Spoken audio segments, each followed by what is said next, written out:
Hello friends, எல்லாருக்கும் வணக்கம். Welcome back to homely mom channel. எல்லோரும் எப்படி இருக்கீங்க ஃப்ரெண்ட்ஸ்? இன்றைக்கி நம்ம ரொம்பவே ஒரு இன்ட்ரெஸ்டிங்கான விலாக் தான் பார்க்க போகிறோம். இந்த விலாகில் ரெசிபி, அப்புறம் கிட்ஸுக்கு ஸ்நாக்கு, அப்புறம் நானும் அர்ஷத்தப்பா தம்பி எல்லாம் அவுட்டிங் போனது, அப்புறம் என்னோடய சப்ஸ்கிரைபரை நம்ம மீட் பண்ணது, இது மாதிரி நிறைய இருக்குது. ஸோ விலாகை மிஸ் பண்ணாமல் பாருங்கள். முக்கியமாக இதில் வந்து டெரக்கோட்டா ஜுவல்லரி பற்றி நான் காமிச்சிருக்கேன். ஸோ எல்லாமே ரொம்ப இன்ட்ரெஸ்டிங்காக தான் இருக்குன்னு நான் நம்புகிறேன். அதுக்கு முன்னாடி ரெசிபி பார்த்துடலாம். நான் வந்து உப்பு பருப்பு அப்புறம் மீன் வறுவல் வந்து ஷார்ட்ஸாக போட்டிருந்தேன் இல்லையா, அதுதான் நம்ம பார்க்க போகிறோம். முதல்ல உப்பு பருப்புக்கு என்னெல்லாம் பண்ணுன்னு பார்த்துடலாம்.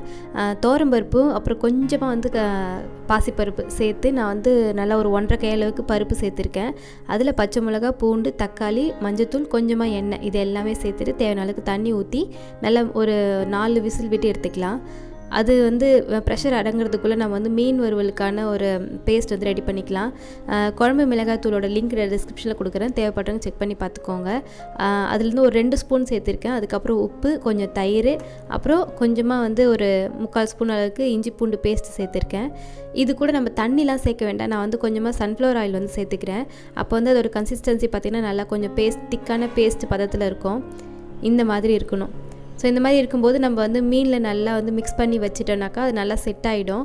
இப்போ ப்ரெஷர்லாம் போனதுக்கப்புறமா நான் வந்து குக்கர் ஓப்பன் பண்ணி பார்த்தா இந்த அளவுக்கு வெந்திருக்கு. இப்போ நம்ம அதை ஒரு மேஷர் வச்சோ இல்லை மத்து வச்சோ நல்லா இந்த மாதிரி கடைஞ்சி எடுத்துக்கலாம்.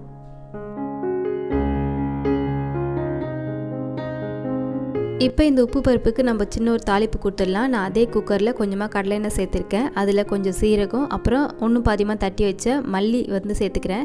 இந்த மல்லி விதை தான் இந்த குழம்புக்கே நல்ல ஒரு வாசனை கொடுக்கும், அதனால் ஸ்கிப் பண்ணாமல் சேர்த்துக்கோங்க. தேவைப்பட்டால் இன்னும் காரமாக வேணும்னா நீங்கள் இதிலே பச்சை மிளகாய் வந்து வெட்டி சேர்த்துக்கோங்க. நான் தம்பிக்கெல்லாம் கொடுக்குறதுனால ரொம்ப காரம் சேர்க்கல. அப்புறம் கொஞ்சம் வெங்காயம் வந்து இந்த மாதிரி பொடியாக சேர்த்துருக்கேன். அதுக்கப்புறம் உப்பு எல்லாம் சேர்த்து நல்லா வந்து மிக்ஸ் பண்ணிவிட்டு கடைசியாக கொத்தமல்லி தழையை வந்து சேர்த்துட்டு அதையும் கொஞ்சம் ஃப்ரை பண்ணிக்கோங்க. அப்போ ஃப்ளேவர் நல்லாயிருக்கும். அதுக்கப்புறம் நம்ம கடைஞ்சி வச்சுருக்க அந்த பருப்பு வந்து சேர்த்துக்கலாம்.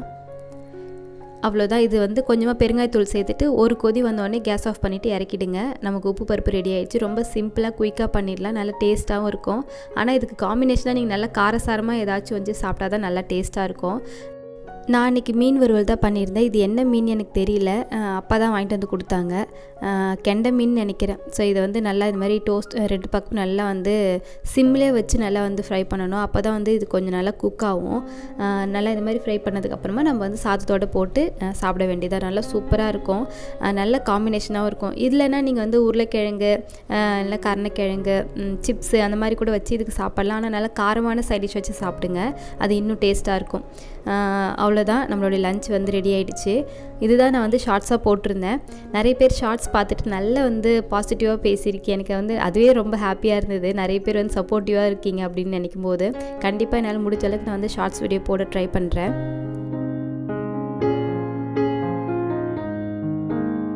இப்போ கிச்சனில் சமையல் வேலைலாம் முடிஞ்சதுக்கு அப்புறமா வந்து பார்த்திங்கன்னா துணி மடிக்கணும், அப்புறம் வீடு பெருக்கணும், இந்த மாதிரி கொஞ்சம் வேலை இருக்குல்லையோ அதெல்லாம் சைட் பை சைட் பார்த்துட்டே இருந்தேன். அப்புறம் ரொம்ப நாளாக வந்து நிறைய பேர் ஏன் பாடாமல் இருக்கீங்க, முதல்லாம் பாடுனீங்க இப்போல்லாம் ஏன் பாடலன்னு கேட்டுட்டு இருந்தீங்க.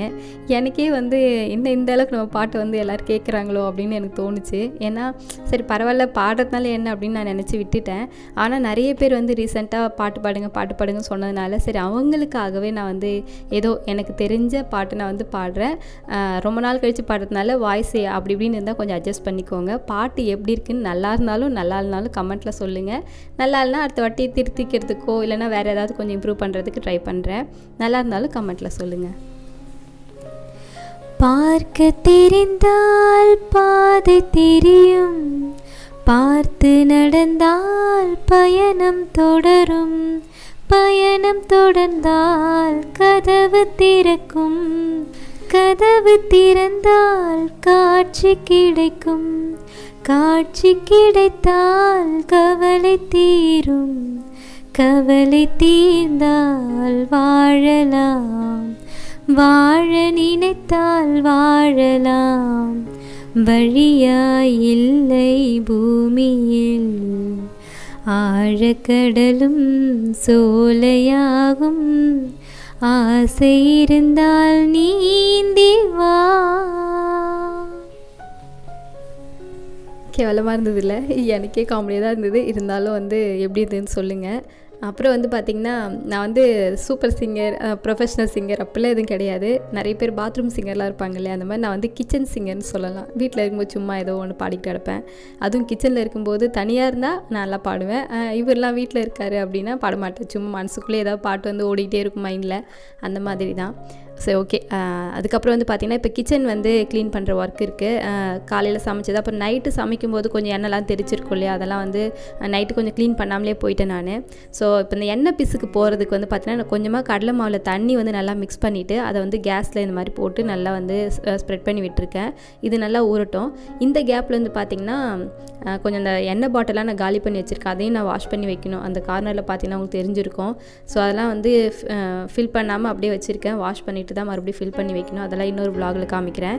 இப்போதைக்கு அந்த இப்போ இந்த கடலை மாவு போட்டோம் இல்லையா, அதை வந்து கொஞ்சமாக இந்த நம்ம விம் லிக்விட் இருக்குல்ல, ப்ரில்லு, இந்த ப்ரில் தான் நான் யூஸ் பண்ணுறேன். ப்ரில்லில் வந்து கொஞ்சமாக தண்ணி மிக்ஸ் பண்ணிவிட்டு அந்த ஸ்க்ரப்பு தொட்டு நல்லா வந்து ரப் பண்ணி எடுத்துட்டா நமக்கு எண்ணெய் பிசுக்கு சுத்தமாக போயிடும். அதே ஸ்க்ரப் வச்சு நான் வந்து இந்த சிங்கையும் க்ளீன் பண்ணிக்கிறேன். ஆக்சுவலாக பாத்திரம் தேய்க்கிறதுக்கு ஸ்க்ரப் வேறு, இதை வந்து க்ளீன் பண்ணுறதுக்கு தனி ஸ்க்ரப் வச்சுருக்கேன். ஸோ ரெண்டுத்துக்கும் தனித்தனியாக வச்சு யூஸ் பண்ணுங்கள். இப்போ இந்த மாதிரி நல்லா சிங்கையும் கையோட கை நான் வந்து வாஷ் பண்ணி வச்சதுக்கப்புறமா ஸ்க்ரப்பை நல்லா வாஷ் பண்ணி ஒரு ஓரமாக வச்சுட்டேன். இப்போ வந்து பார்த்திங்கன்னா, நமக்கு சிங்க்கும் நல்லா க்ளீன் ஆகிடுச்சு. இதுக்கப்புறம் கேஸ் போய்ட்டு க்ளீன் பண்ணணும். கேஸ் வந்து அந்த நம்ம இந்த சிங்க்கு க்ளீன் பண்ண இல்லையா, அந்த டைமில் நல்லா அது ஊறி இருக்கும். இப்போ நம்ம போய்ட்டு க்ளீன் பண்ணும்போது எண்ணெய் பிசுக்கெலாம் சூப்பராக க்ளீன் ஆகிடும்.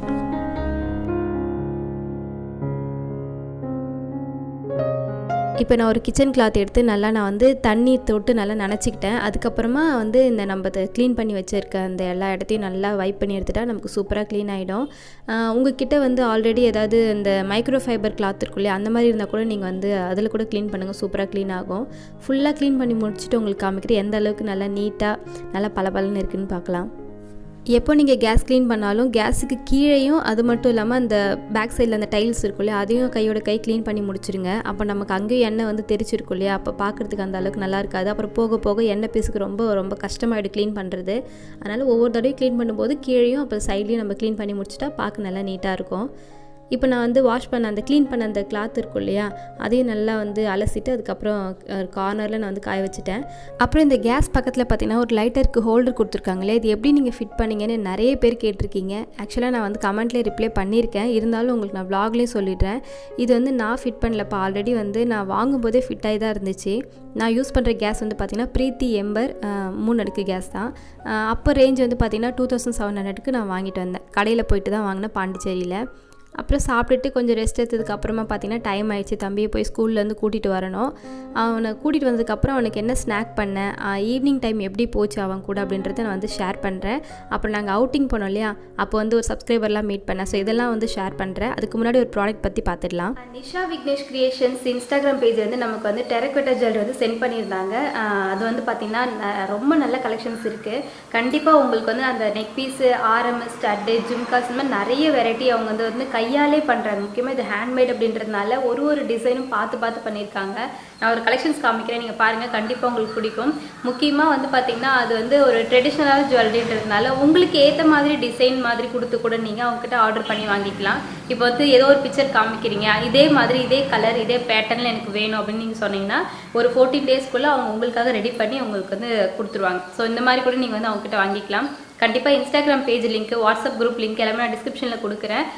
போய் பாருங்கள். இன்ஸ்டாகிராம் பேஜ் கண்டிப்பாக ஃபாலோ பண்ணுங்கள். வாங்கலைனாலும் ஃபாலோ பண்ணி வைங்க. ஏன்னா அவங்களுக்கு வந்து நிறைய அப்டேட் கொடுத்துட்டே இருப்பாங்க. உங்களுக்கு மேபி உங்களுக்கு பிடிச்சதுன்னா ரொம்ப அஃபோர்டபுளான ப்ரைஸில் வந்து உங்களுக்கு வந்து சேல் பண்ணுவாங்க. முக்கியமாக ஹோல்சேலும் பண்ணுறாங்க. அப்புறம் வந்து ரீட்டைல் நீங்கள் வந்து உங்களுக்கு ஒரு கலெக்ஷன்ஸ்க்காக வேணும் அப்படின்னா அந்த மாதிரி நீங்கள் வாங்கிக்கலாம். ஸோ முதல்ல நம்ம கலெக்ஷன்ஸ் பார்த்துடலாம்.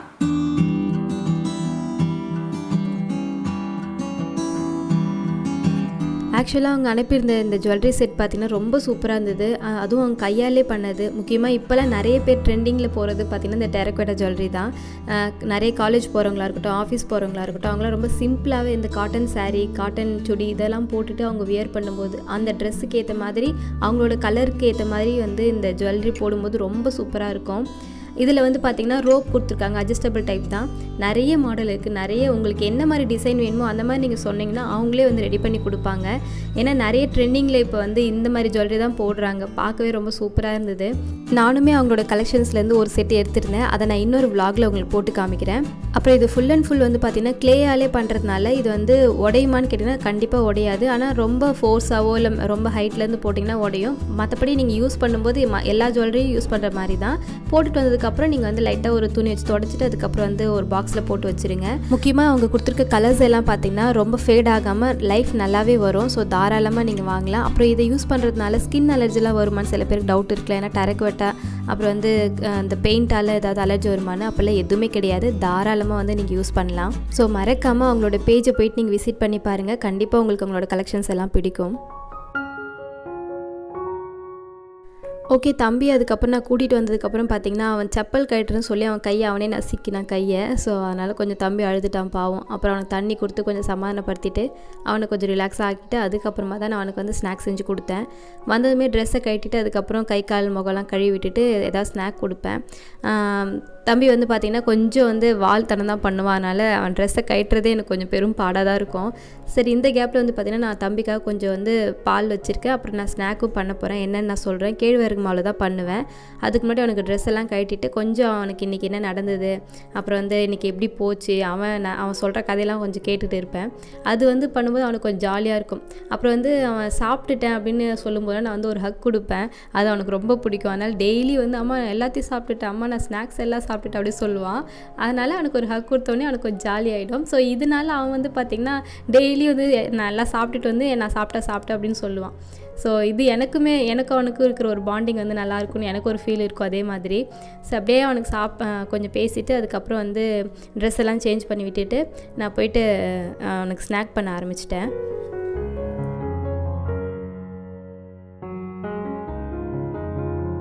நம்ம சிஸ்டர் நிறைய பேர் வந்து பார்த்திங்கன்னா ஏதாவது ஸ்நாக் ரெசிபி போடுங்க கேட்டே இருந்தீங்க. முக்கியமாக ராகி மாவில் வந்து ஏதாவது செஞ்சு காமிங்கன்னு கேட்டிருந்தாங்க. அவங்களுக்காகவே நான் வந்து ஒரு ரெசிபி காமிக்கிறேன். இது வந்து ஒன்றும் இல்லை, நம்ம இது பணியாரம் மாதிரி கூட செய்யலாம். நான் வந்து பேன் கேக் மாதிரி செய்ய போகிறேன். கொஞ்சமாக வாழைப்பழம், ஒரு ஃபுல் வாழைப்பழம் வந்து கட் பண்ணி எடுத்துகிட்டு அதை வந்து மேஷ் பண்ணிவிட்டு அது கூட ஒரு 1.5 ஸ்பூன் அளவுக்கு ராகி மாவு வந்து சேர்த்துருக்கேன். அதுக்கப்புறம் கொஞ்சம் உப்பு, லைட்டாக ஒரு பிஞ்சு உப்பு, அப்புறம் வந்து வெல்லம் சேர்த்துருக்கேன், துருவின வெல்லம் சேர்த்துருக்கேன். அப்புறம் இது மிக்ஸ் பண்ணுறதுக்காக நான் வந்து காய்ச்சின பால் வந்து ஒரு 3 ஸ்பூன் அளவுக்கு சேர்த்துருக்கேன். 3 ஸ்பூன் கூட இல்லை, தேவையான அளவுக்கு நீங்கள் சேர்த்துக்கோங்க. கன்சிஸ்டன்சி பார்த்திங்கன்னா ரொம்ப வந்து தண்ணியாக இருக்கக்கூடாது, இந்த மாதிரி கொஞ்சம் திக்காக இருக்கணும். வெல்லம் சேர்த்துருக்கிறதுனால அது நல்லா இலகி வரும். அதனால் நீங்கள் தண்ணிலாம் சேர்க்க தேவையில்லை, தேவையான அளவுக்கு நீங்கள் பால் சேர்த்தாலே போதும். இப்போ இந்த மாதிரி தோசைக்கல்ல நான் சும்மா கொஞ்சமாக குட்டி குட்டி தோசை மாதிரி ஊற்றி நான் வந்து நெய் வந்து ஸ்ப்ரெட் பண்ணிக்கிறேன். நெய்யில் பண்ணும்போது நல்லா வாசனையாக டேஸ்ட்டாக இருக்கும். குழந்தைங்க நல்லா விரும்பி சாப்பிடுவாங்க. வெல்லம் சேர்த்துருக்கிறதுனால கலர் வந்து இந்த மாதிரி கொஞ்சம் டார்க் ப்ரௌன் கலர் மாதிரி தான் தெரியும். அது மட்டும் இல்லாமல் ராகியில் செய்கிறதுனால கலரே கொஞ்சம் டார்க்காக இருக்கிற மாதிரி தான் தெரியும். பட் தீயை விட்டுறாதீங்க, ரொம்ப சிம்மில் வச்சுட்டு குக் பண்ணிங்கன்னா தான் நல்லா வந்து உங்களுக்கு உள்ளேயும் குக் ஆகும், மேலேயும் நல்லா கலர் மாறாமல் நல்லாயிருக்கும் பார்க்குறதுக்கு. நான் இந்த மாதிரி குட்டி குட்டியாக பிச்சு தம்பிக்கிட்ட கொடுத்துட்டேன். அவங்க டிவி பார்த்துக்கிட்டே வந்து ஏதோ படம் வரைஞ்சிக்கிட்டே இருந்தான். அந்த கேப்பில் நான் போய் கொடுத்தேனாக்கா அவன் அதை சாப்பிட்டுக்கிட்டே வந்து அழகாக வரைய ஆரம்பிச்சிட்டாரு. என்ன வரைஞ்சான்னு உங்களுக்கு காமிக்கிறேன்.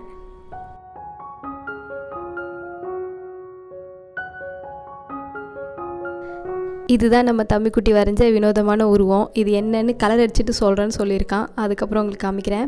இப்போ வந்து பார்த்திங்கன்னா நான் எனக்கு காஃபி போட போகிறேன். இந்த மாதம் வந்து மளிகை ஜாமான் வாங்கிட்டு வந்தேன் இல்லையா, அதில் வந்து காஃபி வந்து இந்த வாட்டி கொஞ்சம் ஆட் ஆகிடுச்சு. எனக்கு காஃபி குடிக்கணும் போல் தோணுச்சு, அதனால் இந்த பாட்டில் வாங்கியிருந்தேன். நான் வந்து காஃபி லவர்லாம் கிடையாது, நான் வந்து டீ தான் அதிகமாக குடிப்பேன். காலையிலையும் சாயந்தரமும் டீ குடிப்பேன். பட் டீயே வந்து கொஞ்சம் போர் அடிக்கிற மாதிரி இருந்தது அப்படின்றதுனால இந்த வாட்டி காஃபி பவுடர் வாங்கியிருந்தேன். நான் காஃபியும் வந்து பார்த்திங்கன்னா எனக்கு அந்தளவுக்கு போட தெரியாது, எப்படி போடணுன்னே தெரியாது. அதனாலே வந்து இன்ஸ்டன்ட் காஃபி தான் நான் எப்பயுமே வாங்கிடுவேன். எப்படி காஃபி போடணுன்னு உங்களுக்கு தெரிஞ்சால் தயவு செஞ்சு கமெண்ட்டில் சொல்லுங்கள். ஏன்னா எனக்கு காஃபி குடிக்கணும் போல் தோணுச்சு. ஒரு பர்ஃபெக்டான காஃபி எப்படி போடணுன்னு உங்களுக்கு தெரிஞ்சால் சொல்லுங்கள். அது மாதிரி நானும் ட்ரை பண்ணி பார்த்துட்டு எப்படி இருக்குன்னு சொல்கிறேன். இப்போ எப்பயுமே வந்து பார்த்தீங்கன்னா எனக்குன்னு ஒரு மீ டைம் இருக்கும் இல்லையா, அதாவது டீ குடிக்கிற டைம், அதுதான் என்னோடய மீ டைமே மோஸ்ட்டாக. ஸோ அதனால் அந்த டைமை என்னை யாரும் டிஸ்டர்பே பண்ணக்கூடாதுன்னு தோணும் எனக்கு. நான் மட்டும் ரிலாக்ஸாக உட்காந்து டீ குடிக்கணும், அந்த மாதிரி தான் போகணும் எனக்கு. அப்படி இல்லைன்னா ரொம்ப வந்து டென்ஷனாக ஒரு மாதிரி கடுப்பாக இருக்கும். அதுக்கப்புறம் ஒரு மணி நேரம் நான் வந்து கொஞ்சம் டென்ஷனாகவே இருப்பேன். அதனால் அந்த டைமில் மட்டும் டிஸ்டர்பே பண்ணாமல் இருக்கணும் எனக்கு. உங்களை எத்தனை பேருக்கு இந்த மைண்ட் செட் இருக்குதுன்னு கமெண்ட்டில் சொல்லுங்கள். அப்புறம் அர்ஷத் குட்டி வரைஞ்சது பார்த்திங்கன்னா இதுதான் புலி மரம் அப்புறம் வந்து புல் வரைஞ்சிருக்காரு. அவனோட ஏஜுக்கு இது ரொம்பவே நல்லா இருக்குன்னு சொல்லலாம் இல்லையா? ஸோ எப்படி இருந்தது கமெண்ட்டில் சொல்லுங்கள். அப்புறம் தம்பிக்கு வந்து ஈவினிங் கொஞ்சம் பூஸ்ட்டு போட்டு கொடுத்து அது குடிச்சிட்டு இருந்தான். ஸோ இப்படி தான் அதுக்கப்புறம் அன்றைக்கி vlog போச்சு. அப்புறம் வந்து நாங்கள் அவுட்டிங் போனோம் இல்லையா, அது பார்க்கலாம்.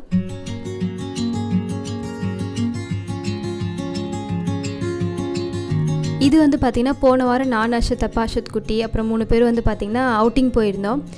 பாண்டி பீச்சு பார்க்கு இது மாதிரி தான் போயிருந்தோம். எப்பயுமே வந்து பாண்டிக்கே போகிற மாதிரி ஒரு ஃபீல் இருக்குது. உங்களில் யாருக்காவது வேறு ஏதாவது இடம் தெரியுது அப்படின்னா, அதாவது நம்மளுடைய லோக்கல் பிளேஸில் ஏதாவது இடம் இருக்குது அப்படின்னா சொல்லுங்கள். அந்த இடத்துக்கு நாங்கள் போயிட்டு கொஞ்சம் பார்க்குறோம். ஏன்னா எப்போ பார்த்தாலும் பாண்டிக்கு இந்த beach park Auroville globe Auroville beach இதுக்கே போகிற மாதிரி ஒரு ஃபீல் இருக்குது. அதனால் கண்டிப்பாக மறக்காமல் இந்த வீடியோ பார்த்திங்கன்னா ஏதாவது லொக்கேஷன் நல்ல லொக்கேஷனாக சொல்லுங்கள், பசங்களை கூப்பிட்டு போகிற மாதிரி. அப்புறம் இவங்க வந்து பார்த்திங்கன்னா நம்மளுடைய சப்ஸ்கிரைபர் ரொம்ப நல்லா பேசினாங்க. பார்க்கில் தான் மீட் பண்ணேன். அவங்களே வந்து கூப்பிட்டு பேசும்போது ரொம்ப ஹாப்பியாக இருந்தது. ஒரு யாரோ மாதிரிலாம் பேசல, ரொம்ப பழக்கமான ஆள்கிட்ட பேசினா எப்படி இருக்கும் அந்த மாதிரி பேசினாங்க அவங்களே. அப்புறம் அந்த மாதிரி அவங்களே பேசும்போது நமக்கு எப்படி இருக்கும் சொல்லுங்கள், ரொம்ப ஜாலியாக இருந்தது. சரி, அது ஒரு மெமரிஸாக நான் வந்து ஃபோட்டோ எடுத்துக்கிட்டேன். அவங்க பேர் வினோதினின்னு சொன்ன மாதிரி தான் ஞாபகம் இருக்குது. அப்புறம் அவங்களுக்கும் நம்ம தம்பி மாதிரி ஒரு குட்டி தம்பி இருக்காங்க. ஸோ எல்லாம் அவங்கள பார்த்ததில் ரொம்பவே சந்தோஷம் எனக்கு. அப்புறம் வந்து பார்த்திங்கன்னா அங்கேருந்து நாங்கள் பீச் போயிட்டோம். பீச் போகும்போது நைட் ஆகிடுச்சு. அங்கே அந்த பீச் பக்கத்தில் கடை இருக்கும் இல்லையா, அங்கே வந்து நான் அர்ஷத் அப்பாவுக்கும் வந்து 2 பேருக்கும் ஒரு பிளேட் பானிபூரி ஒரு பிளேட் வந்து காளான் மசாலா காளான் வாங்கிட்டோம். ஃபஸ்ட் டைம் இப்போ தான் மசாலா அந்த ரோட் சைட் காளான் வந்து சாப்பிட்றோம். கொஞ்சம் காரமாக தான் இருந்தது. எனக்கு என்னமோ அந்த டேஸ்ட்டு பிடிக்கல. நானும் தம்பி வந்து பானிபூரி தான் சாப்பிட்டோம். ஆனாலும் நாங்கள் ஷேர் பண்ணி கொஞ்சம் நேரம் வந்து நான் இதை சாப்பிட்டேன், அப்புறம் என் பிளேட்டை அவர் வாங்கிக்கிட்டார், அப்புறம் அவர் பிளேட்டை நான் வாங்கிக்கிட்டேன். இந்த மாதிரி ஷேர் பண்ணி எப்படியோ சாப்பிட்டு முடிச்சிட்டோம் பீச்சிலே உட்காந்து. அதுக்கப்புறமா கொஞ்சமாக வாக் போயிட்டு அப்புறம் நைட் ஆகிடுச்சு. நைட்டு டின்னர் வந்து பார்த்திங்கன்னா அந்த என்ன ஹோட்டல் அது பனானா லீஃப் இருக்கு இல்லையா, அங்கே போயிட்டு சாப்பிட்டோம். ஃப்ரைட் ரைஸ் சாப்பிட்டோம், அப்புறம் வந்து சிக்கன் நூடுல்ஸ் சாப்பிட்டோம். ஸோ அவ்வளோதான். சாப்பிட்டு முடிச்சுட்டு நாங்கள் வீட்டுக்கு வந்துட்டோம். ஸோ அன்றைக்கி வந்து vlog இப்படி தான் போச்சு. ஸோ இதோட இந்த vlog நான் முடிச்சுக்கிறேன். உங்களுக்கு இந்த vlog பிடிச்சிருந்தால் மறந்துடாமல் ஒரு சின்ன லைக் கொடுங்க. இதே மாதிரி இன்ட்ரெஸ்டிங்காக இன்னொரு vlogல வந்து பார்க்கலாம். அது வரைக்கும் பாய்.